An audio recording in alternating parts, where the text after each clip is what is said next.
Holy crap, you guys. Jamahal Hill is no longer the light heavyweight champion of the world.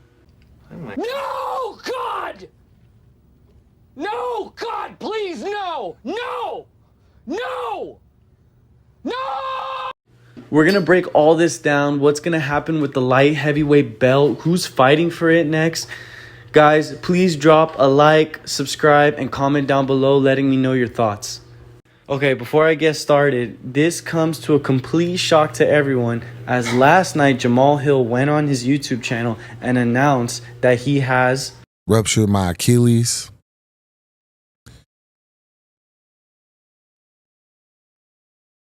Yeah. Because of this, he's basically forced in a way to vacate the world title.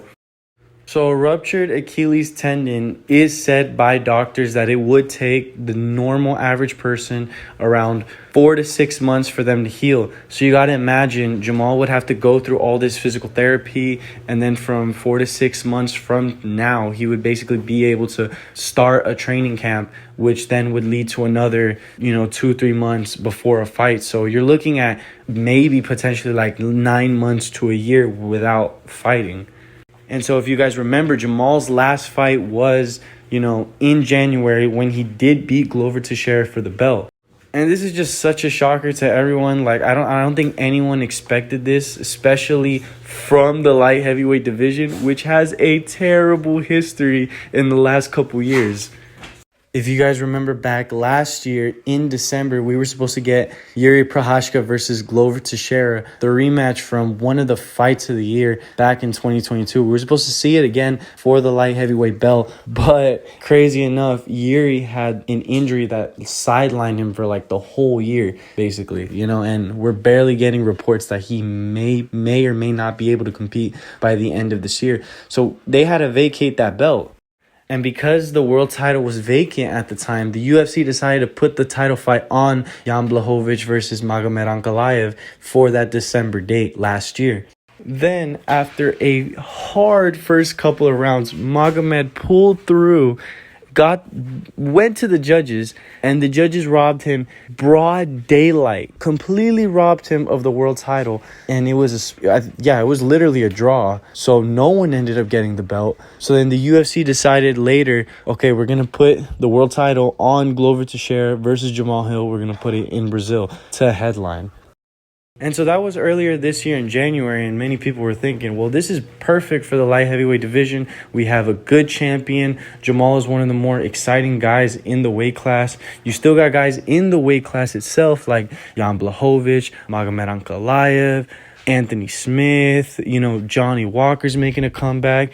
And even when you just look at the weight class, like there are some good guys that are coming up. So it was just looking all good for light heavyweight. But then we get this heartbreaking news that he has to vacate the title. I mean, it sucks. It absolutely sucks. This weight class is starting to show that it's being cursed ever since John Jones left. It sucks. Like there's no way around to put it.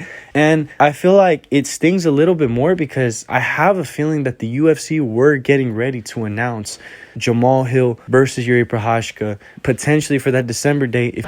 Let's get straight to the point here. Any update on your title fight, your title defense, I should say? Not really. I hear that he's supposed to be close to ready. Right now we're just trying to figure out a date. Yeah. If you guys watched my video yesterday, I was talking a little bit about maybe if Volkanovski would be fighting Ilia Topuria for that December card, because we still don't know the main event for that card.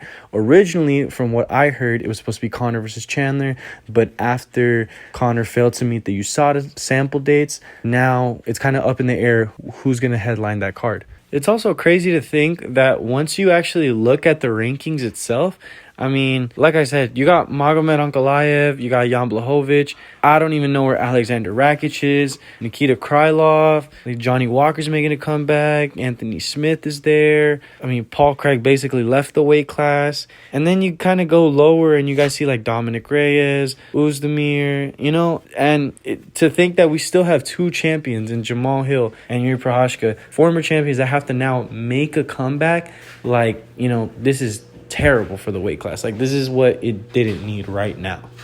And that's not to put any blame on Jamahal Hill. Of course, over here, we wish him a speedy recovery. Hopefully he gets well and we can see him back in there again because, like I said, this guy is like one of the more exciting light heavyweights out there. But so that begs the question, what is going to happen with the belt? And of course, this is where we get to the fun part.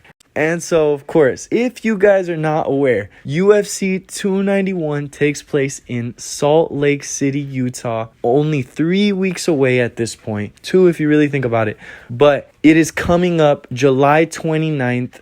Obviously the main event for the BMF belt, Dustin Poirier versus Justin Gaethje. But while that is a banger, we want to talk about that co-main event because it looks like stakes just got even bigger for that fight. And of course, I'm talking about former light heavyweight champion Jan Blachowicz taking on and welcoming Alex Pereira, former UFC middleweight champion, to 205.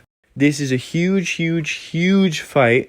Obviously, Alex Pereira is coming off his loss to Israel Adesanya earlier this year for the belt. And so Pereira's head coach, Glover Teixeira, has already put it out there that their plan for Alex Pereira is... I think Alex is gonna take over the whole division. He's gonna be a champion again in the light heavyweight. He's a 230 pounds right now, and he's lean. He's probably like 8% body fat. For him to drop to 185, it's crazy. And oh my God, could you have imagined that Alex Pereira beats Jan Blachowicz and then were to fight Jamahal Hill for that belt? We had that viral moment that happened earlier this year in January when Jamahal actually beat Alex's head coach, Glover. And just the way things were playing out, it was looking like all roads were leading to another storyline, another big storyline in the UFC where Alex was to get revenge for Glover by fighting Jamahal, becoming a world champion again. And so that first step would be for him to move up and now fight against Jan Blachowicz. We were wondering for a while who was he going to fight, but you know, we've known now it's going to be Jan Blachowicz, and that fight's taking place, like I said, in 2 weeks. And so the reason I mention this is because it's a whole lot more interesting now because of the situation that just happened last night with Hill vacating his belt. Is the UFC going to put the world title on this fight? We have not heard a single word from Dana. I imagine that if he's at the post-fight press conference for this weekend's UFC card, that he will be asked by media members what he's going to do. And by that time, we will get an official answer. But let's say this does happen. Let's say this is the scenario that takes place where the UFC does put the belt on this fight. I mean, right now, like, given the situation, it just makes sense to put it on this fight. But you also got to think, Blachowicz lost his last fight against Magomed Ankalaev. So he shouldn't be in this position, number one.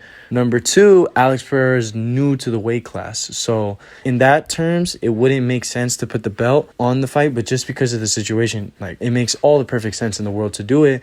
But I guess, like, what I'm about to mention is, would the UFC keep the BMF belt as the main event?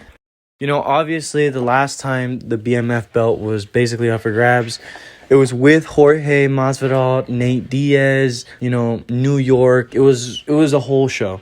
And so this time, now you have Dustin Poirier, which is a pay-per-view level fighter. Dustin Poirier should not be, you know, on no co-main event, no other place in the card. He deserves to be in the pay-per-view. I mean, this guy always delivers on his fights. And even better, he's fighting Justin Gaethje, which is someone that's going to bring that dog out of Dustin Poirier. I mean, this fight has Fight of the Year written all over it. And so I wonder if the UFC would put the actual undisputed belt over this fight, because, you know, I feel like they're already getting a lot of criticism enough as it is with putting on gimmick fights with the whole Zuckerberg and Elon thing. And I just feel like if they don't put the undisputed belt over this, then could be a chance that, like, you know, they get criticism, a little bit of backlash. But knowing Dana, he's probably not going to care, and he's just going to do it either way.